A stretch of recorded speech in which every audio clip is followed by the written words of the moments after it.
Hi, Dr. Kerry. Um, I'm going to be reading out my vlog for the month of October as usual. I'm going to read it out so that I don't go in tangents.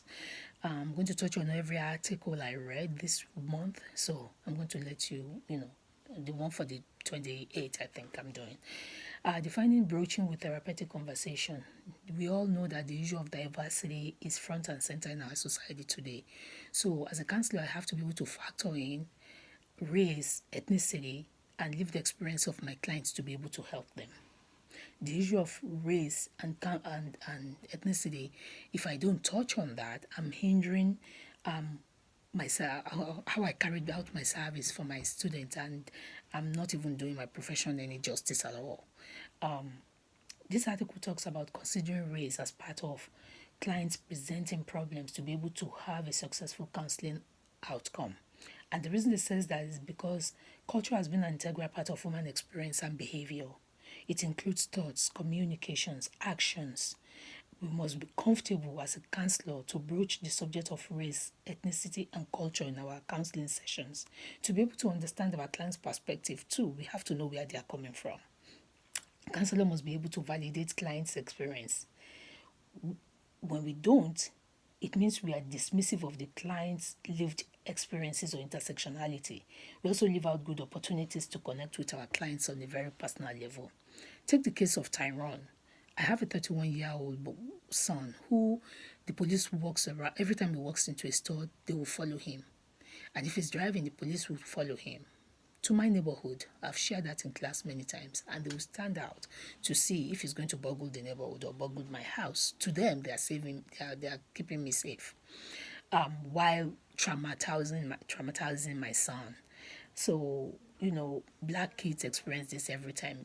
Now, if somebody like Tyrone comes to me, how would I be able to relate to that? I have to be able to relate to what his lived experiences is to be able to help him. If not, if I'm coming from the perspective of what I know or my own biases, then there's no way I can help people like Tyrone or my son Toby. In the topic of microaggression and self-defense, microaggression could be verbal or non-verbal. Most times it's unintentional or done with a joking manner. But to the individual being microaggressed, they do not see it as a joke at all. It has been linked to depression, anxiety, and poor academic performances, especially the underrepresented population, minority, LGBTQ, women, and whatnot. The paper talks about two ways to respond to microaggression: passive, which is non-verbal, or active verbal. I have used both. I will not, I'll be straightforward. I have used both in a very sarcastic way too, especially when it comes to intellectual ascription, which I get a lot.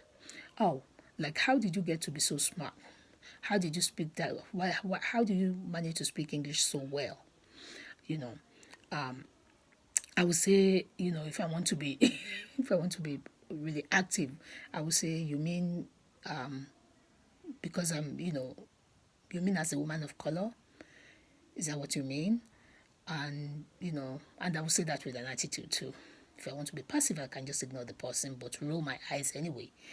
And sometimes I might say, "What do you mean by that?" Playing dumb, like I don't understand what she or she is talking about. We go through all this. Every immigrant has gone through this, or every minority has gone through this. Lakeisha and Alice in racial and ethnic microaggression in therapy, I went through that every time. I'll be standing in front of a client and a provider, and he'll tell me, "Oh, I don't understand what you just said. You have an accent. Can you repeat that?"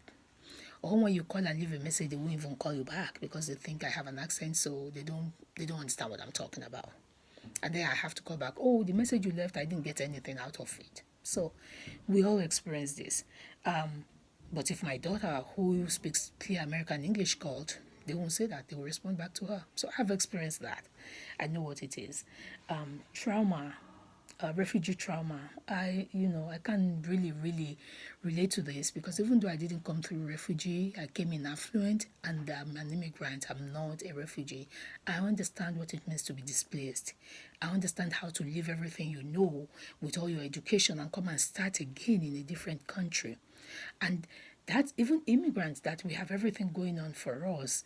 It's still hard, talk less of refugees that have been bumped from one place to the other until they actually get to their abode. That is post-traumatic trauma that goes through that they go through. Being that sometimes if they have a community, it does help, but with no community, there's no way. They go through this, they go through PTSD, they go through all kind of illnesses when they relocate. It's very tough relocating to a different country. Trauma, not only that, some of them come through war and persecution, flew from their home where they know everything, they've done everything. And we have people that are doctors and then they came here and then they start being a janitor or working at McDonald's. It's very, very traumatic to be displaced, and most of them has lost one family member or the other. So it's a tough one. Counselor must educate themselves with what it means to be displaced, and then be able to understand the clients, especially refugee, what they are going through in terms of languages. Most of them speak a different language. English is not their first language. Do what they go through when it comes to employment. I just said it. A doctor, an engineer coming here working at McDonald's. Education. I'm watching a movie right now called Barrier, and it just shows what's going on when people are subjected to war and being able not to, to start a new thing, and people that are engineering where they are coming from are beginning now to work as a cook. It's pretty traumatic.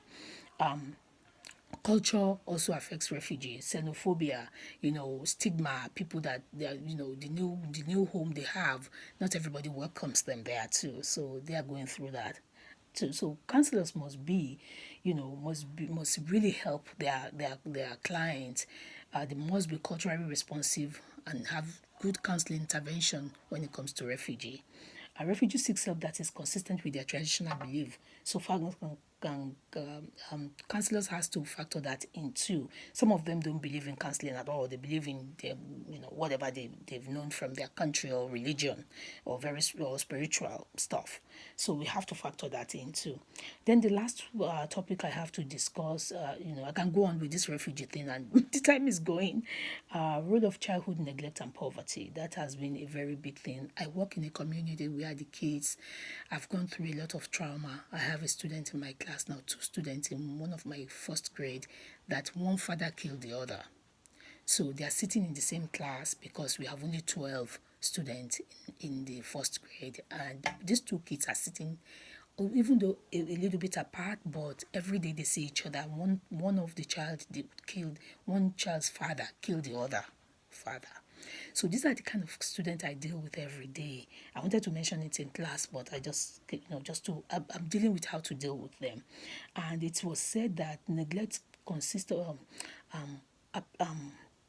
neglect, 59% of cases reported to CPS is about neglect, and most of this stems from poverty, which also account for failure in academic achievement, PTSD, MDD, crime.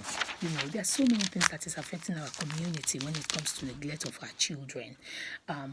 Most times poverty.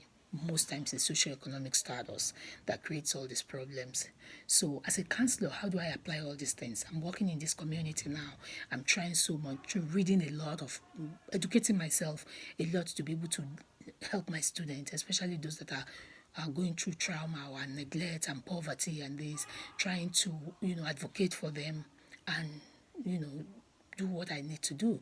With the refugee or, ethnicity, I'm a woman of color. I have experienced all these things. I've lived it. So I know how to relate to it and to know what to apply to be able to help my student. Thank you very much, Dr. Carey. I think I should stop here. Have a good day. Thanks.